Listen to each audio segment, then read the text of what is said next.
రాష్ట్ర వ్యవసాయ శాఖ మంత్రివర్యులు నాకు ఆత్మీయులు పెద్దలు తుమ్మల నాగేశ్వరరావు గారికి, మన శాసన మండలి చైర్మన్ గౌరవనీయులు పెద్దలు గుత్తా సుఖేందర్ రెడ్డి గారికి, తెలంగాణ రాష్ట్ర రెండవ శాసన సభాపతి గౌరవనీయులు పెద్దలు గడ్డం ప్రసాద్ కుమార్ గారికి, మన జిల్లా మంత్రివర్యులు గౌరవనీయులు మిత్రులు పొన్నం ప్రభాకర్ గారికి, గౌరవ పార్లమెంట్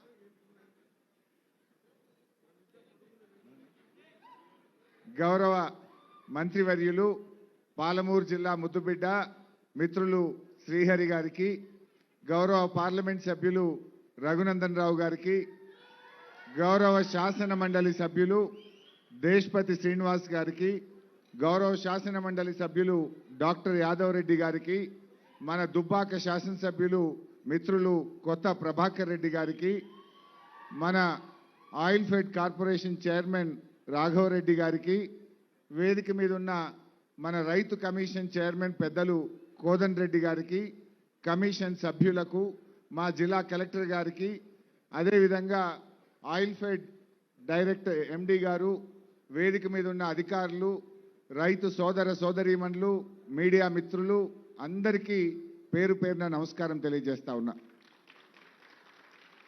నిజంగా పెద్దలు తుమ్మల నాగేశ్వరరావు గారు చెప్పినట్టు ఈ ప్రాంతంలో ఆయిల్ పామ్ రావడానికి వారే నాకు స్ఫూర్తి అని చెప్పి కూడా నేను సభాముఖంగా తెలియజేస్తా ఉన్నా.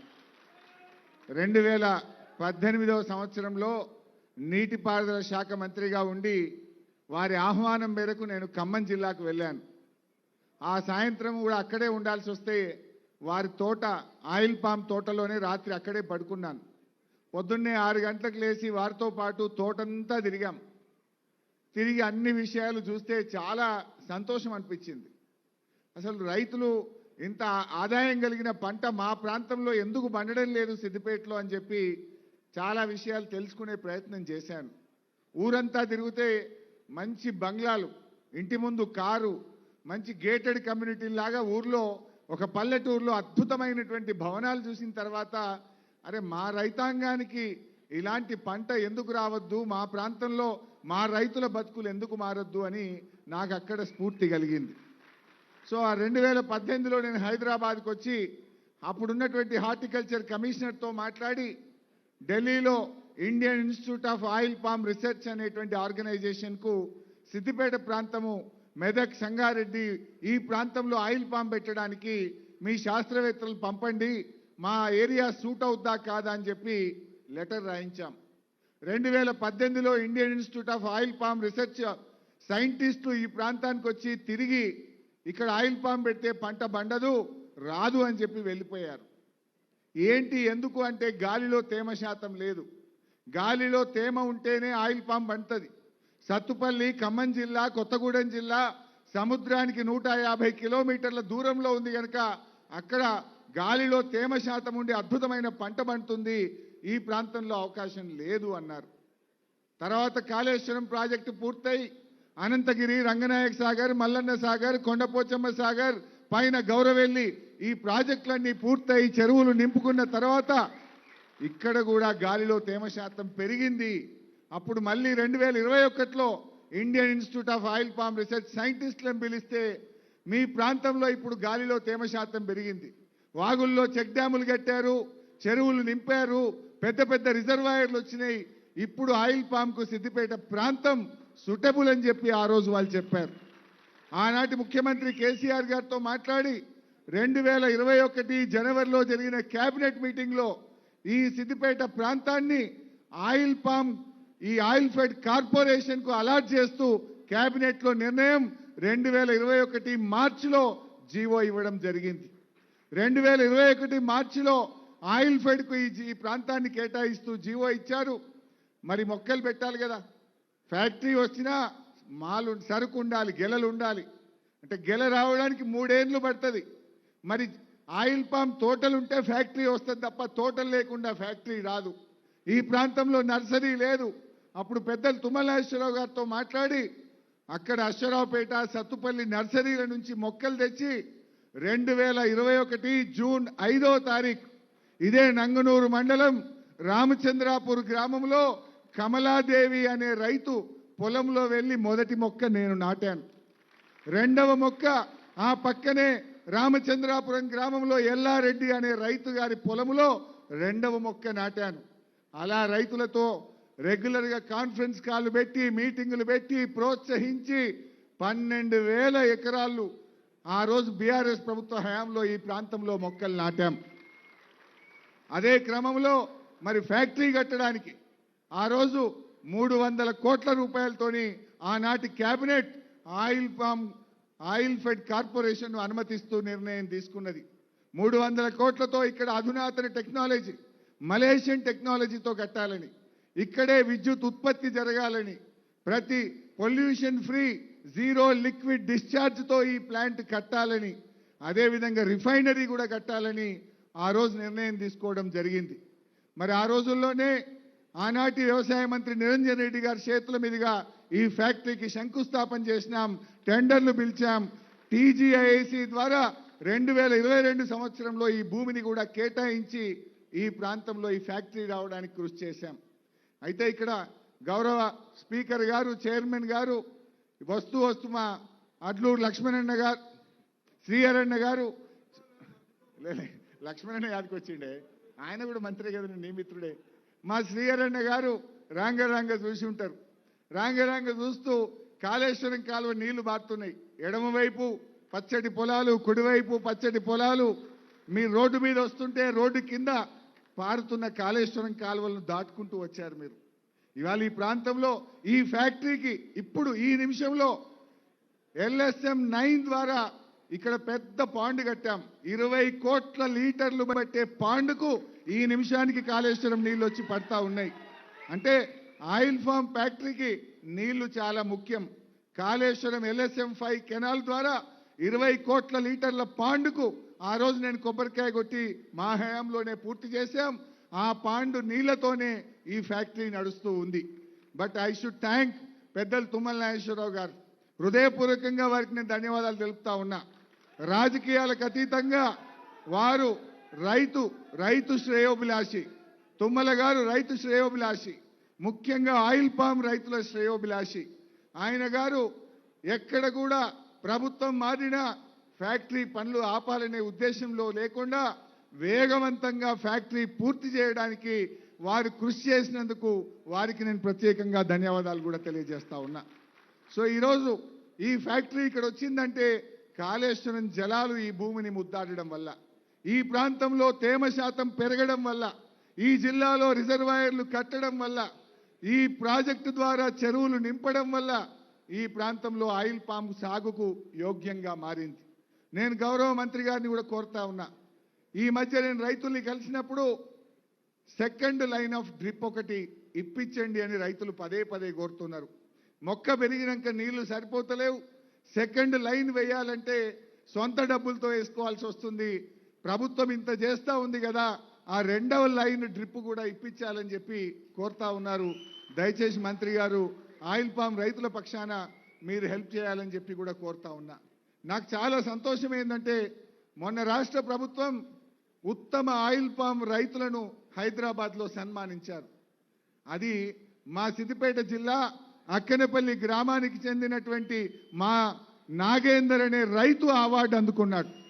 అంటే మా రైతులు అంత అద్భుతంగా పంట పెంచి దిగుబడి సాధించి కొత్త ప్రాంతమైనా కూడా ఆయిల్ పామ్లో ఉత్తమ రైతు అవార్డు అక్కనేపల్లికి చెందిన నాగేందర్ అనేటువంటి రైతు అందుకున్నాడంటే మా వాళ్ళు ఎంత శ్రద్ధగా చేస్తున్నారో.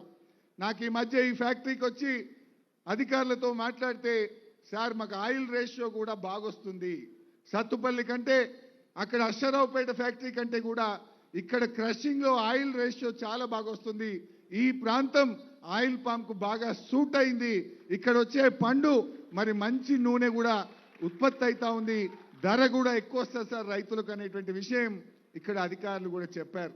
అంటే రైతులకు ఎటువంటి అనుమానాలు పెట్టుకోవాల్సిన అవసరం లేదు. ఈ ప్రాంతం మరి బాగా మంచి పంటలు పండాలని, ఇది ఒక సిద్దిపేట జిల్లాకే కాదు, సిద్దిపేట, జనగామ, కామారెడ్డి, నిర్మల్ ఈ చుట్టుపక్కల 10 జిల్లాల రైతుల పంట ఈ ఫ్యాక్టరీకి రావడం జరుగుతుంది. ఆనాడు కేసీఆర్ గారు మరి ఈ రైతాంగానికి మేలు జరగాలి, అధిక దిగుబడి కలిగిన పంటలు పండాలని 300 కోట్లతో ఈ ఫ్యాక్టరీ ఈ ప్రాంతానికి మంజూరు చేసినందుకు వారికి కూడా నేను ఈ వేదిక నుంచి ధన్యవాదాలు తెలియజేస్తా ఉన్నా. ఏది ఏమైనా గౌరవనీయులు తుమ్మల గారు చెప్పినట్టు అందరం కూడా అవకాశం ఉన్న రైతులు మరి ఈ ఆయిల్ పామ్ సాగును పెద్ద ఎత్తున ప్రోత్సహించండి, మొక్కలు పెట్టండి, అధిక ఆదాయాన్ని పొందండి. అప్పుడప్పుడు నేను అడుగుతుంటే గ్రామాల్లో వెళ్తే కోతులున్నాయి సార్ అంటున్నారు. అప్పుడప్పుడు కొన్ని చోట్ల మాట్లాడిస్తే నెమళ్ళ బాధ ఉన్నది సార్ అంటున్నారు. కొన్ని చోట్ల ఇంకా వేరే పంట వేయచ్చు కదా అంటే వాళ్ళు రకరకాల ఇబ్బందులు చెప్తున్నారు. అడవి పందుల బాధలేంది, కోతుల బాధలేంది, నెమళ్ళ బాధలేంది, దొంగల బాధలేంది, వడగళ్ళ వానతో ఇబ్బంది లేనిది, అధిక వర్షాలతో ఇబ్బంది లేనిది, తుఫాన్ వచ్చినా కరువు వచ్చినా ఇబ్బంది లేని పంట ఆయిల్ పామ్ పంట. ఎందుకంటే కరువు వచ్చినా అనే పదం ఎందుకు అంటే కాళేశ్వరం ఉంది మనకు. కరువు వచ్చినా ఈ ప్రాంతానికి కరువు లేదు, గోదావరి జలాలు సస్యశ్యామలంగా పుష్కలంగా మీకు అందుతాయి కనుక అద్భుతమైన పంట. దీన్ని వీలైనంత వరకు సాగు చేయాలని చెప్పి కూడా నేను రైతు సోదరులందరినీ కూడా విజ్ఞప్తి చేస్తా ఉన్నా. ముఖ్యంగా తుమ్మల గారితో కూడా నాదొక మనవి. మేము ఆ 2021 జూన్ 5వ తేదీన మొదటి మొక్క పెట్టినప్పటి నుంచి 2023 డిసెంబర్ 7 మా ప్రభుత్వం దిగిపోయే వరకు 12,000 ఎకరాల్లో పంట పెట్టించాను.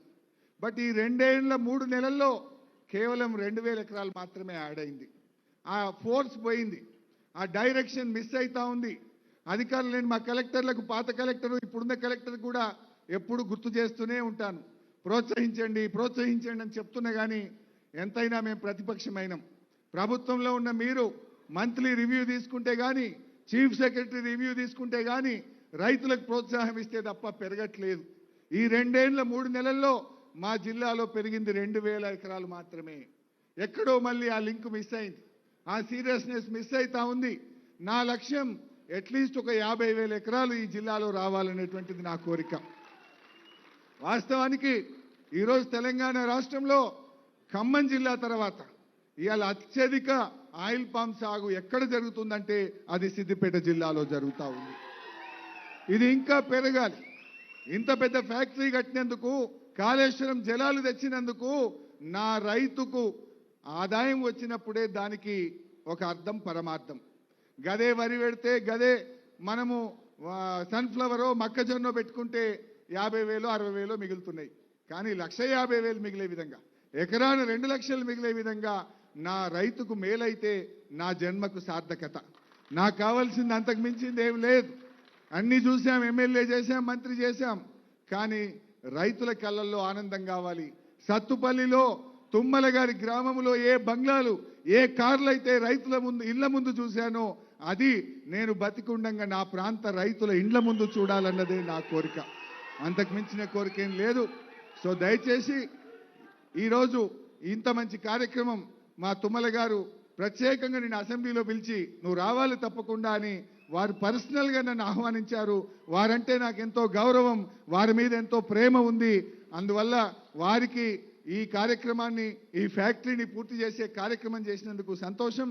అదేవిధంగా ఈరోజు ఇక్కడే రిఫైనరీ అంటే పండినాక క్రూడ్ ఆయిల్ మాత్రమే ఈరోజు మన రాష్ట్రంలో వస్తుంది. రిఫైనరీ మన రాష్ట్రంలో ఇప్పటిదాకా లేదు. ప్రైవేట్లో మాత్రమే రిఫైనరీ ఉంది. ఫస్ట్ గవర్నమెంట్ రిఫైనరీ ఆ రోజు మంజూరు చేసుకున్నాం. దాన్ని కొనసాగిస్తూ మరి తుమ్మల గారు ముందుకు తీసుకుపోయినందుకు కూడా వారికి నేను ధన్యవాదాలు తెలియజేస్తా ఉన్నాం. మరి ఇంత మంచి ఫ్యాక్టరీ వచ్చింది, ఇక్కడ ఎంతో మందికి ఉపాధి కూడా దొరుకుతుంది. ఆ రోజు మేము అనుకున్నది దాదాపు ఒక 500 మంది ఇక్కడ పనిచేస్తారు. పరోక్షంగా ఒక 1,500 మందికి లారీలు కానీ, ట్రాన్స్పోర్ట్ కానీ, హమాలీ కానీ రకరకాలుగా మరో 1,500 మందికి ఇక్కడ ఉపాధి దొరుకుతుంది. ఒక 2,000 మందికి ప్రత్యక్షంగా పరోక్షంగా ఈ ప్రాంతంలో ఉపాధి దొరుకుతుందని చెప్పి ఏదైతే కలలు కన్నామో ఆ కలలు నిజమైనందుకు నాకెంతో ఆనందంగా ఉంది. ఈ సందర్భంగా రైతు సోదరులందరికీ నేను శుభాకాంక్షలు, అభినందనలు తెలియజేస్తూ అందరికీ నమస్కారం.